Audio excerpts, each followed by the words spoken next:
మామూలు కాదు.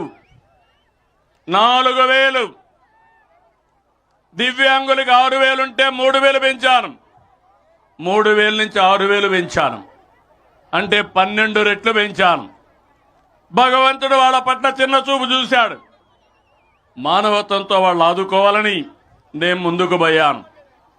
దీనివల్ల మీరు చూస్తే ఈరోజు 32,134 కోట్ల రూపాయలు సంవత్సరానికి ఖర్చు అవుతుంది. మన తర్వాత పక్కనుండే తెలంగాణ 8,000 కోట్లు, కడమోళ్ళు 4,000 కోట్లు. అది ఎక్కడా? నేను ఇచ్చేది ఎక్కడా? ఈ 64 లక్షల మందికి పింఛన్ ఇస్తున్నా. మీరంతా గుర్తుపెట్టుకుంటారా అని నేను మిమ్మల్ని అడుగుతున్నా.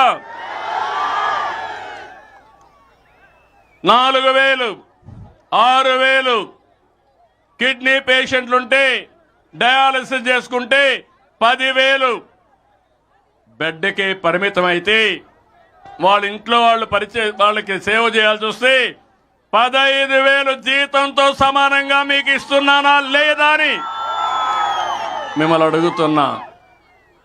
నేను డబ్బులు లెక్క పెట్టుకోవాలా, మానవత్వంతో చూస్తున్నా. ఈ విషయం మీరు గుర్తుపెట్టుకోవాలి.